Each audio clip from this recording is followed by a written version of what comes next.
Olá, meus irmãos, saudações do crente docente. Está no ar o CDcast, o podcast da sua lição bíblica. Eu sou o pastor Divanei Fernandes e tenho o prazer de estar aqui com vocês para apresentar daqui a pouco o professor que vai ministrar a lição que encerra toda essa jornada desse trimestre, tratando sobre os grandes temas do fim. Mas eu quero pedir para você que está aqui nos acompanhando, para você se inscrever no nosso canal, faz a sua inscrição, aciona o sininho das notificações. Você pode também curtir, comentar e compartilhar. Lembrando a você que nós estamos encerrando aqui essa série de lições que trazem sobre as temáticas escatológicas, os grandes temas do fim. Mas, na sequência, nós teremos surpresas aqui no Crente Docente e eu quero que você continue nos acompanhando para poder você também continuar aprendendo a palavra de Deus aqui com os nossos professores, com os nossos convidados. Hoje nós temos aqui um convidado especial, também não é novidade, aqui ele está sempre conosco participando, sempre nos abençoando com a ministração de maneira concisa, de maneira bíblica, e eu quero que você receba com muito carinho para poder ministrar essa lição de número 13, que vai tratar sobre o juízo final. Você tem alguma dúvida sobre esse tema? É um tema aí complexo e ele fala aí de um grande avanço dentro dos aspectos dos temas escatológicos. Ele culmina aí numa situação específica de questão cronológica e também de alguns acontecimentos escatológicos e que transcendem aqui o tempo nesta terra, que transcende aquilo que a gente pode aferir através do tempo. Então, para poder ministrar essa lição de número 13, eu quero chamar o professor Antônio. Seja bem-vindo, Antônio. Como é que você está, meu amigo? A paz, pastor. Bom com o senhor aí, como é que tá? Tudo bem, graças a Deus. Maravilha. Antônio, eu vou fazer uma oração e depois eu vou deixar você aqui para poder ministrar essa lição de número 13, essa lição que encerra o trimestre. Eu tenho certeza que vai ser bênção para a vida daqueles que estão aqui nos acompanhando. Pai, nós queremos louvar o teu nome, queremos agradecer pela oportunidade, Senhor, de aprender a tua palavra. Toma, Senhor, a vida do professor Antônio nas tuas mãos, direciona ele, que ele possa ter uma ministração com aquilo que ele tem pesquisado, aquilo que ele tem estudado, mas principalmente aquilo que tu venha direcionar o teu filho. É o que nós oramos e agradecemos a ti, em o nome de Jesus. Amém. Antônio, fica aí com o público aí e manda bala. Forte abraço. Abraço, pastor. Paz, meus irmãos. Então, é um desafio, né, a gente falar um pouco sobre esse tema, porque acredito que é um tema bem difícil, porque se trata sobre aquilo que Deus tem para a humanidade como um todo, né? Então, a gente tem alguns objetivos que nós precisamos alcançar nessa lição. Quero que você saia daqui sabendo, entendendo 3 objetivos, que é estar convicto que Deus é justo juiz e que julga a todos por meio de Cristo, identificar as diferenças entre o tribunal de Cristo e o julgamento do trono branco, e compreender que o julgamento será individual e serão condenados aqueles que não tiverem seus nomes escritos no livro da vida. Então, como introdução, eu queria falar sobre 2 falácias que nós temos referente a este tema, que um deles é bem conhecido no nosso meio, que é a hipergraça. É algo que tem inculminado no nosso meio evangélico, né? Algumas pessoas têm acreditado muito nessa vertente. Então, que ela remete onde Deus é amor, amor, amor, e no final das contas o Senhor não condenará ninguém, não terá seu justo juízo em cima daqueles que não acreditaram. Ou seja, que no final das contas todo mundo será salvo. Mas isso não é bíblico, a gente vê claramente que as escrituras não falam sobre isso. E tem outra vertente que é o aniquilacionismo, que é onde as almas serão extinguidas e não haverá sofrimento, ou seja, que depois que a pessoa morrer, ela passar deste plano, não existirá mais nada, não existirá mais dor, não existirá sofrimento, ou seja, a partir quando ela fizer a passagem, né, como alguns entendem, não existirá absolutamente nada, a sua alma será totalmente aniquilada, por isso esse nome, aniquilacionismo. Mas a gente vai ver que não é bem assim que as escrituras deixam claro, tá? A gente vê que realmente o Senhor ele irá julgar tantas as nações, a humanidade. Então, antes de a gente entender essa questão do juízo final, a gente precisa entender e fundamentar o que a gente vai construindo aí no decorrer da nossa lição, tá bom? Então, por gentileza, pastor, próximo slide aí. A gente vai ver que as escrituras são claras quando diz que haverá um dia de juízo, tá? Essa doutrina ela é bem clara nas escrituras. Então, só para a gente pegar um certo gancho ali, você aprendeu lá que no tribunal de Cristo, os salvos, né, aqueles que morreram salvos em Cristo Jesus, eles vão ser julgados. No caso, as suas obras serão julgadas, passarão pelo fogo. Ali é um julgamento onde as obras serão julgadas e cada um será recompensado de acordo com as suas obras. Mas a gente vai ver que o trono branco, o tribunal do trono branco, ele é totalmente diferente.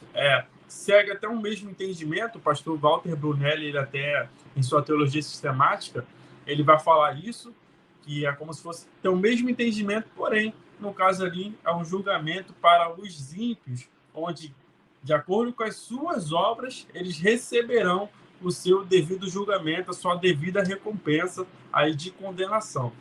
Tá? Então, a gente vai ver que Mateus, capítulo 25, no verso 41, o Senhor vai dizer exatamente isso aí. Então, o rei dirá também aos que estiverem à sua esquerda: afastem-se de mim, malditos, para o fogo eterno preparado para o diabo e seus anjos. A gente vai entender que o inferno ele não foi criado para os homens, mas sim para o diabo e seus anjos. Porém, a gente sabe que a salvação acontece através de Cristo Jesus, tá? Não tem outro caminho. Ele mesmo falou que ele é o caminho, a verdade e a vida. Então, não tem outro método, outra forma de chegar ao Pai se não for através do Filho. Então, a gente vê que o Senhor ele tem sim um dia onde ele julgará tudo de uma forma bem justa, né? Porque Deus ele é santo. Então, por conta do pecado que acabou entrando no Éden, onde a gente vai tratar agora, onde foi ali liberado algumas sentenças. Então, a gente vai para o nosso próximo tópico, onde é revelada no jardim do Éden ali o julgamento do Senhor. Tá? Como eu falei anteriormente, Deus fez o homem e a mulher para viverem na sua presença. Gênesis capítulo 3, verso 3. Nossa referência aí. A gente vai ver que após o pecado, Deus começou a liberar uma sentença para cada, como posso dizer, para cada personagem, né? Para cada pessoa, para cada acontecimento que ocorreu naquele ato ali, onde a serpente foi julgada por conta de ter enganado a mulher. A gente viu o julgamento para a mulher e o julgamento por homem. Só que por quê? Deus havia feito um jardim onde ele colocou o homem lá, e sendo assim, fez, né, a mulher do homem. Então a gente vê que ocorre a situação do pecado e por conta disso há um julgamento ali. A gente vê no Éden essa justiça de Deus.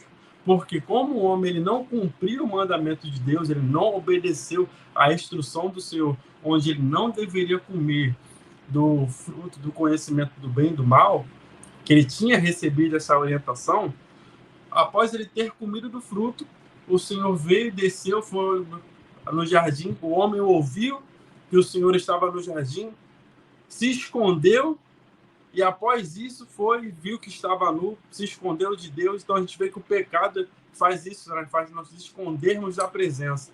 Então ali o Senhor lhe revelou o seu justo juízo. E a gente vê que Romanos capítulo 5, no verso 21, vai dizer: se a morte reinou pela ofensa de um e por meio de um só, muito mais que recebe a abundância da graça e o dom da justiça reinarão em vida por meio de um só, a saber, que é Cristo. Então a gente vê que ao mesmo tempo que o Senhor liberou a sua justiça, ele também liberou a sua graça e a sua misericórdia. A gente vê que Gênesis capítulo 3, no verso 15, vai dizer que da semente da mulher. Ou seja, haveria um descendente no qual iria julgar o pecado. Isso a gente vai ver mais à frente. A gente vê também que Deus ele manifesta o seu juízo de outras formas. A gente vê, como eu acabei de falar, foi a primeira manifestação do juízo de Deus que foi ali através do Éden. Próximo slide, por favor, pastor. A gente vê também que Deus ele também faz a sua justiça através dos anjos. Na própria referência em Juízes capítulo 2, do verso 1 ao verso ao verso 5, o Senhor vai dizer o seguinte, que o anjo do Senhor foi de Gilgal a Boquim e disse: eu tirei de vocês do Egito e os trouxe à terra que, sob juramento, havia prometido a seus pais. Eu disse: nunca invalidarei a minha aliança com vocês. Quanto a vocês, não façam nenhuma aliança com os moradores desta terra. Pelo contrário, derrubem os seus altares. No entanto, vocês não obedeceram a minha voz. Olha aí, Deus sendo justo e juiz. O que vocês fizeram. Por isso, eu também disse, não expulsarei esses povos da presença de vocês. Pelo contrário, eles serão seus adversários e os deuses deles serão uma armadilha para vocês. Só até aqui. Então, aqui uma palavra liberada pelo anjo do Senhor, ou seja, uma teofania que ocorreu nessa situação, onde a gente vê Deus liberando seu juízo. Outra situação, Gênesis capítulo 19, Sodoma e Gomorra, a gente vê que um anjo vai, os anjos, né, vão até Ló, e lá eles se interagem e vê que Deus manda os anjos lá para que tirassem Ló e sua família de lá. A gente vê Deus liberando seu juízo sobre aquela cidade, sobre aquelas duas cidades que estavam, né, envoltas no pecado, estavam completamente rendidas a tudo que a gente entende que é ruim, né? Tudo que vai contra a vontade de Deus. No entanto que a ira de Deus se inflou contra aquela cidade, e lá Deus declarou o seu juízo. Outro acontecimento, quando a gente vê Números capítulo 22, com Balaão, a gente vê que um anjo, ele fica no meio do caminho, né? Onde Balaão está indo amaldiçoar a nação de Israel, e o anjo se coloca entre o caminho dele, a mula vai lá, para que ele não morresse, ele vai lá e tem aquele ato, né, aquela situação onde a mula acaba falando, porque estava batendo, o Balaão estava batendo em sua mula e tudo mais, a gente vê que a mula fala com o Balaão, então a gente vê ali, mais uma vez, um anjo, ele estava com uma espada, ou seja, o anjo ele ia liberar o seu juízo. Então, é bem notória essa questão do juízo. Outro acontecimento, como eu coloquei no nosso slide, que o Senhor manifestou o juízo sobre 185 mil soldados assírios, matando todos em uma só noite por intermédio de um único anjo. Ou seja, um único anjo fez todo esse estrago, executando ali um juízo que Deus tinha estabelecido para aquele momento. Então, a gente vê que esse dia do juízo, ele está fundamentado nessas circunstâncias. A gente vê que Deus, ele é um justo juiz. A gente não vê Deus liberando a sua ira por espontânea vontade, de uma forma tirana, não. A gente vê que realmente, por conta do pecado, certas situações acabaram acarretando para que isso acontecesse, para que Deus manifestasse ali o seu juízo. E a gente vê também, no próximo slide, ali, aqui na nossa lição, a gente vê que onde Deus ele julga o pecado. Isso é muito interessante porque o pecado ele precisava ser julgado. O pecado ele precisava ser condenado para que hoje nós possamos desfrutar da graça. Ou seja, Hebreus capítulo 9, no verso 22, como eu coloquei, vai dizer que não há remissão de pecado sem derramamento de sangue. Então a gente vê que o justo cordeiro, ao qual nosso Senhor Jesus, ele é, ao mesmo tempo que ele é o sacrifício, ele também é o sumo sacerdote, ele é aquele que adentra agora os santos dos santos, não mais um tabernáculo terreno, não mais um templo criado por mãos humanas, mas agora na região celestial, adentrando ali na presença do Pai, se apresentando como sumo sacerdote e como oferta para que eu e você hoje possamos manifestar essa graça. Para que eu e você hoje possamos estar aqui aprendendo um pouco da palavra, aprendendo um pouco sobre aquilo que o Senhor fez pelas nossas vidas. Então, isso aqui é muito interessante, porque a gente vê a manifestação de Deus nisso aí. A gente vê o amor de Deus conosco. Colossenses capítulo 2, no verso 14, vai dizer o seguinte: cancelando o escrito de dívida que era contra nós e que constava de ordenanças ao qual nós era prejudicial, removeu inteiramente, cravando na cruz e despojando dos principados e das potestades, publicamente os expôs ao desprezo, triunfando sobre eles na cruz. Ou seja, essa remissão do pecado, no qual nós estamos falando aqui, ou seja, a crucificação de Cristo é uma vitória.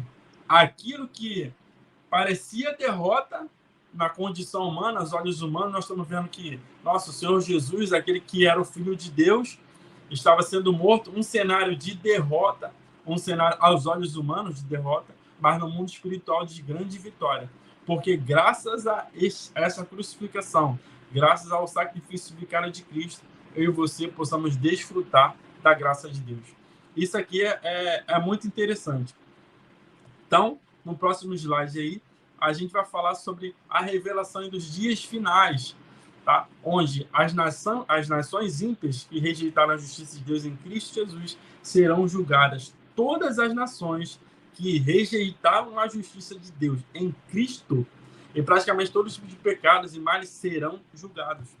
Apocalipse capítulo 19, no verso 15, vai dizer: da sua boca sai uma espada afiada, para com ela ferir as nações. Ele mesmo as regerá com cetro de ferro, e ele mesmo é o que pisa o lagar do vinho, do furor da ira de Deus Todo-Poderoso.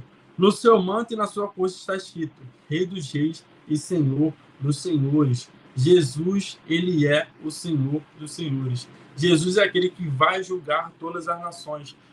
Todas as pessoas que não têm um relacionamento com Deus não gozarão da vida eterna. Não gozarão da vida eterna com Deus. Então, a Escritura é clara quanto isso aí.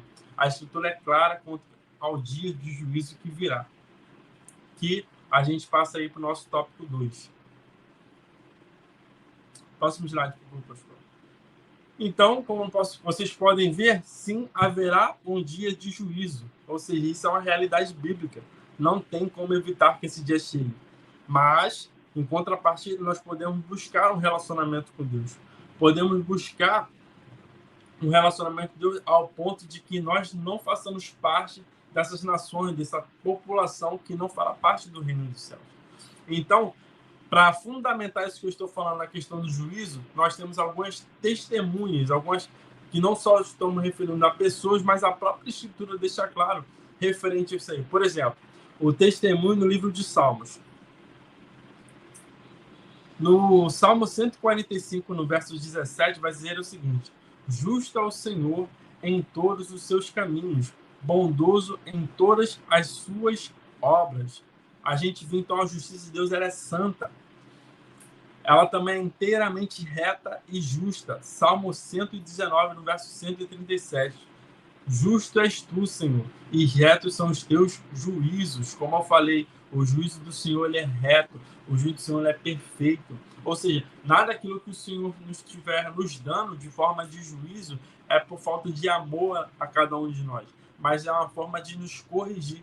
A gente vê que, por exemplo, o próprio povo de Israel, ele sofreu muito com o povo, com os filisteus, com os cananeus ali, aquele povo que habitava na terra, na qual eles iriam possuir. O próprio Senhor colocou aquela nação como adversário do povo de Deus. A gente vê que os assírios, com o tempo, acabaram pegando a nação de Israel e tornando ela cativa. A gente vê também pegando a nação de Judá, quando o reino se divide, reino norte, reino sul, indo para o cativeiro. Ou seja, era uma forma de corrigir a nação. O Senhor ele estava sendo justo, o seu julgamento estava sendo reto. A gente vê também que a justiça do Senhor ela é eterna. Salmo 119, verso 142. A tua justiça é justiça eterna e a tua lei é a própria verdade. Ou seja, a palavra de Deus é a verdade. Salmo 150, no verso 4 ao 6. Ela é íntima lá nos céus, cima na terra, para julgar o seu povo. Ele diz: congreguem os meus santos, os que comigo fizeram aliança por meio de sacrifícios. Os céus anunciam a sua justiça, porque ele é o próprio Deus que julga. O Senhor, ele julga a cada um de nós. Então, aqueles que tiverem uma vida íntegra, uma vida voltada para a palavra, uma vida de dedicação íntegra ao Senhor, poderão gozar daquilo que ele tem para nós. Então, a gente vê que, no nosso próximo tópico, as profecias bíblicas predizendo o juízo. No livro do profeta Daniel, ele escreveu detalhadamente o reinado de horror que o anticristo trará sobre a terra. A gente vê que, blasfemando contra o Altíssimo, perseguindo os santos e levando muitos à morte, a profecia declara a duração de sempre de aflição e angústia, jamais registrado. Daniel capítulo 7, no verso 25 e 26. ele falará contra o Altíssimo, oprimirá os santos do Altíssimo e tentará mudar o tempo e a lei. Os santos serão entregues na mão dele por um tempo, tempos e metade de um tempo, mas depois será instalada a sessão do tribunal para lhe tirar o domínio, para destruir e consumir até o fim. Ou seja, existe um tempo onde o anticristo ele vai acabar trazendo uma falsa paz, uma falsa libertação, né? Nada que vem do inimigo é íntegro, nada que vem do inimigo é verdadeiro. Então, ele vai trazer uma falsa paz, mas a gente vê que as escrituras deixam claro esse momento, esse acontecimento, que um dia ocorrerá. A palavra diz que o espírito do anticristo já está sobre a terra. Então, a gente precisa realmente estar buscando oração, buscando intimidade com o Espírito Santo, para que nós possamos ter discernimento espiritual, para que a gente não seja movido por qualquer vento de doutrina. A gente precisa verdadeiramente se fundamentar na palavra de Deus. Então, a gente vê que os testemunhos dos apóstolos, por exemplo, o apóstolo Paulo vai dizer que Deus estabeleceu um dia para julgar o mundo com justiça. Atos capítulo 24, verso 25. Ele anuncia essa justiça, esse juízo ao governador Félix, ao ponto de deixá-lo amedrontado. 1 Pedro, no capítulo 4, verso 17, vai dizer o seguinte: porque chegou o tempo de começar o juízo pela casa de Deus. E se começar por nós, qual será o fim daqueles que não obedecem ao evangelho de Deus? Olha o que o apóstolo Pedro está falando. Qual será o destino, qual será o fim daqueles que não obedecem ao evangelho de Deus? Ou seja, para que nós possamos viver a vontade de Deus, viver a palavra de Deus, precisamos viver o evangelho de Deus, que vem através de Cristo. 2 Pedro, capítulo 3, no verso 7. Pela mesma palavra, os céus e a terra que agora existem, têm sido guardados para o fogo, reservados para o dia do juízo e da destruição dos ímpios. Olha isso. A palavra vai dizer que os ímpios serão destruídos. Por isso que lembra que eu te falei que algumas pessoas entendem que a questão ali de aniquilacionismo, que as pessoas, que não vai existir mais nada, vai acabar tudo, só que a gente vai entender que não é isso. A gente vai entender que vai ter um juízo eterno, vai ter onde as pessoas sofrerão eternamente. A falar que esse lugar vai trazer choro e ranger de dentes. Então, é bem delicado isso aí. É uma doutrina bem falaciosa. Por isso que eu acabei citando ela na nossa introdução. Então, a gente vai falar agora sobre as referências de Cristo sobre o juízo. Mateus capítulo 24, acho que é o cenário ideal para poder falar sobre esse tema aqui. Que o Senhor ele vai dar um prelúdio de como será o fim dos tempos. No verso 44 vai dizer que nos orienta a ficarmos preparados, porque não sabemos a hora que ele virá, mas uma coisa é certa, ele virá. Ele mesmo deixou claro, eu vou voltar. Até hoje nós, como igreja, nós temos que passar os nossos dias, a cada momento dos nossos dias, com a expectativa. É hoje que o Senhor vem. Acho que se a gente puder viver isso com mais intensidade, a igreja ela vai crescer de forma abundante. Porque se eu estou me preparando para o noivo, se eu estou me preparando para um casamento, então eu preciso realmente estar preparado. Assim como a gente vê lá as 10 virgens.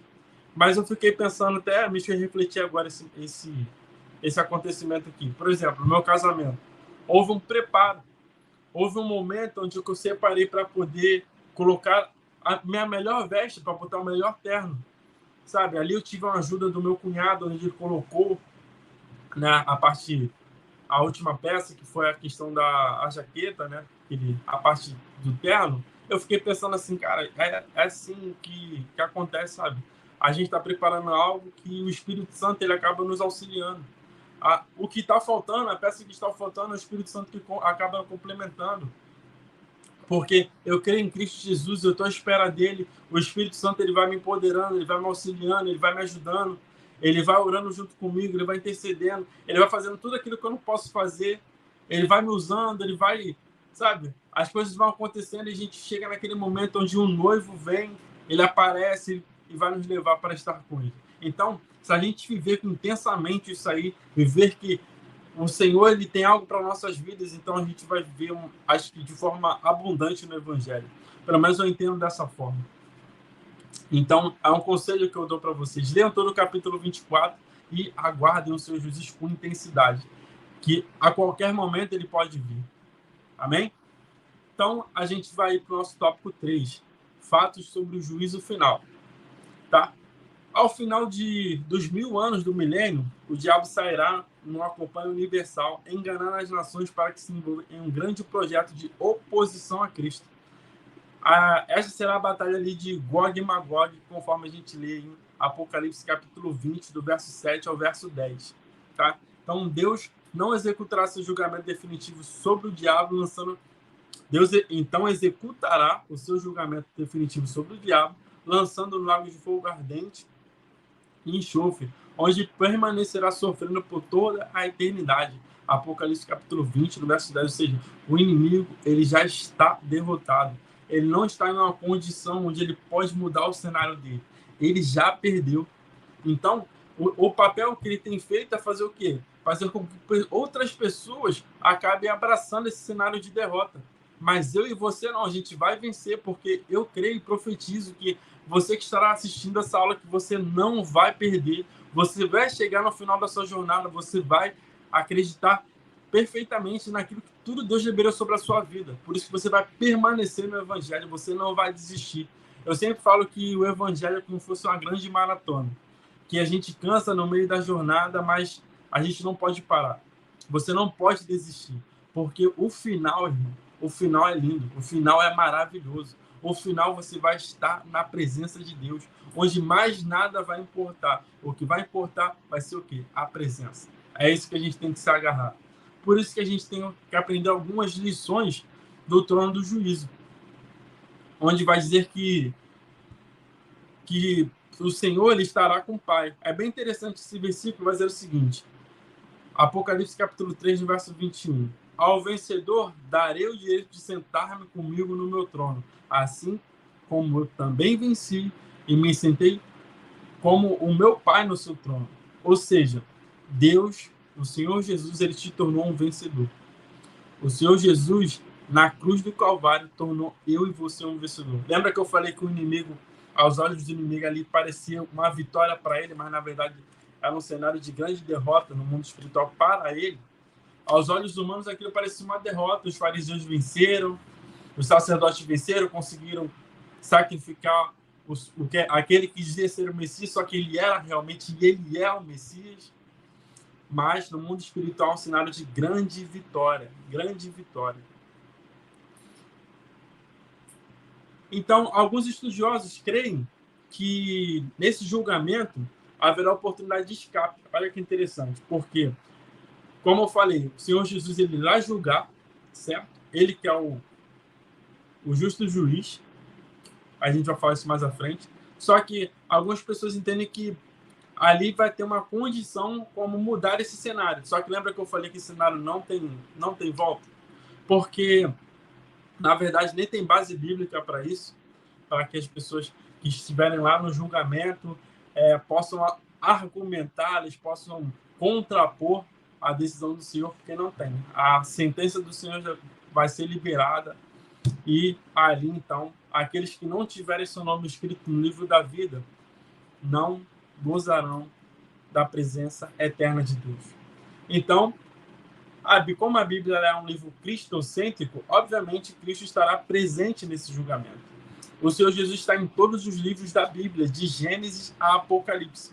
Portanto, é de se esperar que Cristo esteja presente, como juiz assentado em seu trono, no grande juízo final. 2 Timóteo, no capítulo 4, no verso 1, vai dizer o seguinte: diante de Deus e de Cristo Jesus, que há de julgar vivos e mortos pela sua manifestação e pelo seu reino, peço a você com insistência que pregue a palavra, insista, quer seja oportuno, quer não, corrija, repreenda, exorte toda a paciência e doutrina.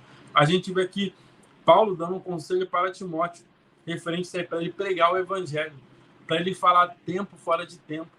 Ou seja, que a importância dele é falar do amor de Deus, para que essas pessoas não sofram do juízo eterno, não sofram a condenação eterna. Então a gente vê que o justo juiz ele é Cristo, nosso Senhor Jesus. Mateus capítulo 19, no verso 28, João capítulo 5, verso 22 ao verso 30. Atos capítulo 17, no verso 31. Vai nos arremeter no nosso Jesus sendo justo juiz, aquele que há de julgar.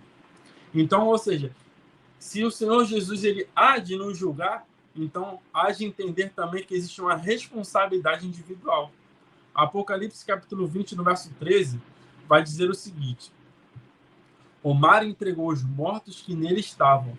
A morte e o inferno entregaram os mortos que nele havia, e foram julgados um por um, segundo as suas obras.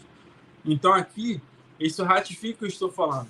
Ou seja, será um julgamento individual, onde cada um responderá por si. Mas agora, não mais por uma questão de recompensa, segundo as suas obras, para o gozo eterno. Estamos falando do juízo final, do trono branco de Deus. Agora estamos falando de um julgamento segundo as obras, de acordo com a condenação eterna de cada um. Então a gente fez entender esse julgamento. Ou seja, é uma responsabilidade individual. Se o Senhor Jesus no tribunal de Cristo julgou cada um segundo as suas obras e deu cada um conforme merecia, agora é o mesmo entendimento, só que não para o gozo eterno, mas para a condenação eterna. Então essa é a diferença entre o tribunal de Cristo e o trono branco. O trono branco se trata de um julgamento para a condenação eterna. Então a gente vai para o nosso próximo slide, pastor, por favor, onde é o destino final, o destino derradeiro. A morte é um assunto que mexe com cada um de nós, porque aqueles que não têm a vida findada em Cristo, aquelas pessoas que não acreditam que o Senhor fará algo maravilhoso no final, que essa vida na qual estamos vivendo é só o começo, onde a gente entende que aqueles que creem no Senhor, que existe uma morada para nós, onde teremos uma felicidade eterna com o lado dele. Então, acaba sendo um momento de muita dor, de muito sofrimento, para quando nós perdemos o ente querido. Mas quando entendemos a vontade de Deus sendo soberana, sendo grandiosa, maravilhosa, entendendo que não se trata sobre o que estamos vendo agora, sim sobre uma eternidade com ele, a gente começa a ter uma perspectiva até melhor sobre esse assunto que tanto mexe com cada um de nós. E a Bíblia deixa claro que livros serão abertos. Apocalipse capítulo 20, do verso 15 aí, vai dizer que: e se alguém não for achado escrito no livro da vida, esse foi lançado no lago de fogo. Mas a gente vai ver que também no verso 12, vai dizer o seguinte, que vi também os mortos, os grandes e os pequenos que estavam em pé diante do trono. Então foram abertos livros, ainda outro livro, o livro da vida foi aberto. É onde eu quero entrar aqui. A Bíblia vai falar sobre um livro onde tem nomes de pessoas. E qual a importância, qual a relevância desse livro? O que torna esse livro tão especial é o seguinte, porque neste livro mantém registrado o nome das pessoas que aceitaram o Senhor Jesus como Salvador e Senhor de suas vidas. Segundo ponto, porque todas as pessoas que tiverem seus nomes escritos nele têm a salvação assegurada. Isto é, são salvos. E essa é a importância desse livro. É porque o meu nome e o seu nome estão escritos nele. Porque se você tem certeza da sua salvação, assim como eu tenho certeza da minha, o seu nome está escrito neste livro. Então, essa é a importância desse livro. Porque as pessoas que não tiverem com seus nomes escritos neste livro, elas não terão a salvação. Nenhuma pessoa incrédula terá seu nome escrito no livro da vida do Cordeiro. Somente os verdadeiros cristãos serão arrolados nessas páginas. Lucas, no capítulo 10, no verso 20, vai dizer o seguinte: no entanto, alegre-se, não porque os espíritos se submetem a vocês, e sim porque o nome de cada um de vocês está registrado no céu. Essa é a nossa alegria, é ter o nome escrito no livro da vida, é saber, entender, acreditar. Romanos capítulo 8, verso 6, vai dizer que o Espírito de Deus testifica com o meu espírito que sou filho de Deus. Então, essa certeza que você tem, que você é filho de Deus, a certeza que você tem queimando no seu coração em falar daquilo do amor de Deus, falar de todos os ensinamentos da palavra, por ter o prazer em estar ali dividindo a carga com o seu irmão, é por conta disso. Essa felicidade que você tem aí em seu peito, que faz com que você avance no reino de Deus e essa alegria por ter seu nome no livro da vida. Ou seja, isso traz felicidade. a felicidade dos salvos. Quando Todo-Poderoso se assentar no trono branco, o resplendor de sua glória será tão grande que a terra e o céu fugirão e não se achará lugar neles. Apocalipse capítulo 21, no verso 8. Aí vai dizer o seguinte: as pessoas escritas no livro da vida gozarão a eternidade sem pecado. Apocalipse capítulo 21, no verso 27.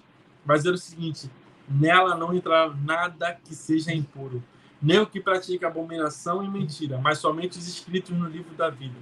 Então, ou seja, a nova Jerusalém, o novo céu e a nova terra serão habitados por pessoas que foram purificadas e santificadas e não mais e ali nesse novo céu, nessa nova terra vai ter o que? A ausência de pecado. É o estágio final. O pecado não vai mais habitar nas pessoas porque elas terão um corpo glorificado, ou seja, aquilo que era incorruptível aquilo que era corruptível se tornou incorruptível. Aquilo que era mortal se tornou imortal. 1 Coríntios capítulo 15, ali, nos versos finais, Paulo nos dá essa elucidação, nos explica melhor sobre isso. O que seria muito interessante, eu recomendo você fazer essa leitura. Como eu já falei anteriormente, sobre o tribunal de Cristo para a recompensa daqueles que estão com o nome escrito no livro da vida. Então a gente vai ver que o trono branco serão para os perdidos, para dar cada uma a sua punição devida. Então a gente chega no nosso ápice aqui da nossa lição, que é o tormento dos perdidos. As pessoas cujos nomes não estiverem registrados no livro da vida serão condenadas ao sofrimento eterno, mortos ou vivos, ricos ou pobres, pois agora não se trata mais sobre classe social. Agora não tem mais a ver com status, se você for uma boa, um digital influencer aqui na Terra, se você foi milionário, se você teve um grande empreendimento, não importa mais, porque agora estamos falando do juízo final. Agora estamos falando de algo que não tem mais volta. Como eu falei anteriormente, cada pessoa responderá por si individualmente. Cada um irá ter que estar diante de Deus, diante de Cristo, diante do trono branco, e ali não tem mais salvação, não tem mais volta, porque ali as pessoas serão condenadas. Elas receberão o castigo eterno e receberão de acordo com as suas obras. Apocalipse capítulo 20, no verso 13. E deu o mar os mortos que nele havia, e a morte e o inferno deram os mortos que neles haviam, e foram julgados cada um segundo as suas obras. Mateus capítulo 22, no verso 3 vai dizer: será um lugar que terá pranto e ranger de dentes. 2 Tessalonicenses capítulo 1, no verso 9, vai dizer perdição eterna. Mateus capítulo 13, no verso 42, fornalha de fogo. 2 Pedro capítulo 2, no verso 4, cadeias da escuridão. Ou seja, será um lugar de muita dor e angústia por toda a eternidade. No trono branco haverá um juiz, mas não um júri. Haverá acusação, mas não defesa. Haverá uma sentença, mas não apelação. Ou seja, não vai ter como você contra-argumentar. Será a palavra do Senhor Jesus sobre a sua vida. E não vai ser uma palavra de bênção. Porque tudo isso foi profetizado antes. Tudo isso foi nos orientado antes. Tivemos a lei, tivemos os profetas, temos as escrituras, temos a palavra revelada, temos a comunhão com os irmãos, temos tido tempo para poder entender os propósitos de Deus em nossas vidas. Tem sido disponibilizado um tempo, uma prorrogação. Se nós entendemos que estamos nessa terra aqui, é passageiro, que a nossa missão aqui é falar do amor de Deus, então, irmão, com certeza esse julgamento não pertencerá a você. Para você vai acontecer bem antes, no tribunal de Cristo. E para a nossa conclusão, é o seguinte: nós aprendemos que o trono branco será para o julgamento da condenação eterna, onde cada um será julgado individualmente e prestará contas de tudo o que fez diante do justo juiz. Mas enquanto estivermos nesta terra, podemos buscar a salvação que vem através de Cristo. Ou seja, Deus está oferecendo uma oportunidade para mim e para você, para que nós possamos alcançar aquilo que Deus tem para nossas vidas. Ou seja, ele entregou seu filho. João capítulo 3, verso 16 é excelente por isso, porque Deus amou o mundo de tal maneira que deu seu filho unigênito para todo aquele que nele crê não pereça, Ou seja, basta que eu e você acreditamos na obra, no sacrifício vicário de Deus, na obra salvífica dele. E através disso, manifestando o amor através das obras, entendendo o que o Senhor fez, vivendo uma vida de fazer as boas ações por amor àquilo que Deus fez para nós. Entendendo a revelação, entendendo o amor dele, nós podemos viver eternamente ao lado de Cristo, por amor a ele. Não por uma questão de recompensa. A recompensa é apenas a consequência daquilo que você tem feito. Mas o primordial tem que ser priori na sua vida é o quê? Um relacionamento. Uma vida de relacionamento com Deus será apenas... Você vai ter uma extensão quando você passar dessa vida. Você vai ter um momento a mais com ele. Um momento que vai durar toda a eternidade. Então é isso que Deus tem para mim e para você. Comunhão eterna com ele. Ainda dá tempo. Tem condições de você viver isso. Como eu falei anteriormente, viva uma vida como se o Senhor Jesus estivesse voltando hoje.